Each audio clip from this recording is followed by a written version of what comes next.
Hello Orchid friends, welcome back to my channel. Wherever you are, I hope you're having a great day, staying healthy and staying safe. Today we're looking at one of my larger Phalaenopsis orchid in my collection. This one is a mid to large size white phal gifted to me. Last year it already bloomed, and this year it bloomed from its secondary spike. So it kept the main spike, and then toward, I think, end of February 2020, later you'll see some of the earlier photos I took of this orchid, it started to put out a secondary spike. This orchid, I repotted it last year, and I used sphagnum moss as its medium. And later you'll also see that it's in a plastic cup that has lots of tiny holes on the side. That was a recycled container from another orchid.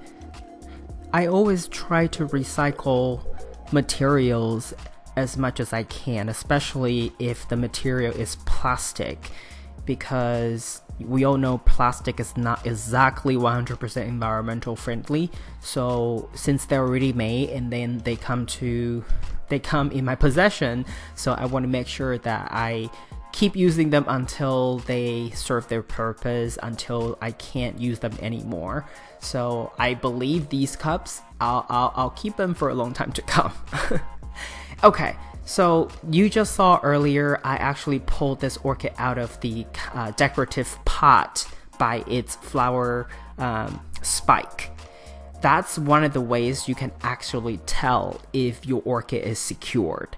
Especially, this kind of method works especially well if it's a sphagnum moss, because the traditional way of growing orchid with moss, one of the most important indicator is whether the moss is packed not too tightly but firm enough that the orchid actually essentially to its liking. And a lot of people, they don't use enough moss or don't pack enough of moss in there, so the orchid actually still feel a little unstable, flimsy.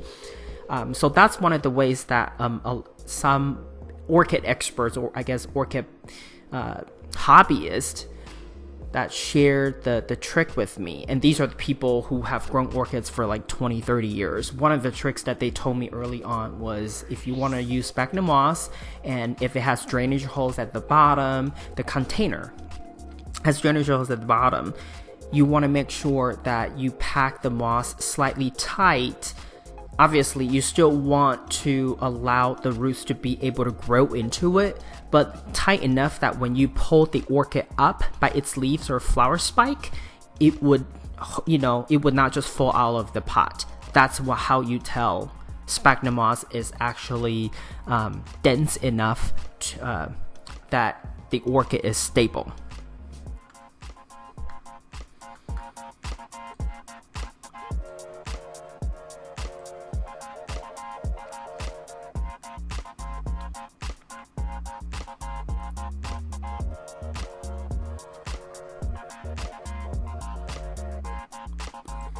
This orchid is one of the few ones in organic media.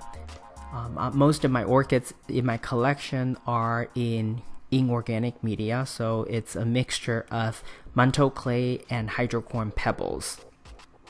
Moss is a really nice media when you know how to control watering and also find that good balance of the amount of moss in relations to the root system an orchid has, as well as the container size. And I'm not just talking about big or small. Sometimes the width, the overall size of the container matters. And if you're new, I would say if you use moss as a medium to grow your orchid, the easiest way really is to try to start with a set amount of water. Start with 1/4 cup of water. Sometimes I would even say start with 1/8 of a cup, and then gradually go to 1/4 cup, just to see if the the media can dry out within a week. And if quarter cup is the amount that will last for almost a week, and then by the 7th day it dries out 90%, then I think that's the amount that you should stay with. But start with a smaller amount and then gradually add if you feel that it's drying out too fast. Another question that I get from time to time, but often enough, is regarding when we should replace the moss and repot the orchid. Well, it depends. And how quickly moss can degrade and break down has to do with how wet, how moist you usually keep an orchid, and also how loosely or how tightly you pack the moss into the container. A friend of mine once shared with me, and I think there is some truth in that, is if the moss is too loose, there is water, but then there is also a lot of air in between, that sometimes it actually speeds up the breakdown process. So it actually reduces the amount of time that the moss is viable as a medium. So, but typically, you should look at changing out moss media or organic media about 2 years. 2 to 3 is usually like a good time. I don't think once a year, every year kind of thing is right, because I feel orchids sometimes takes a long time to establish itself, and then if you do it every year, you could be waiting for your orchid to reestablish every year and you would never really get full result of an orchid, I think. Okay, so coming up is a bonus footage.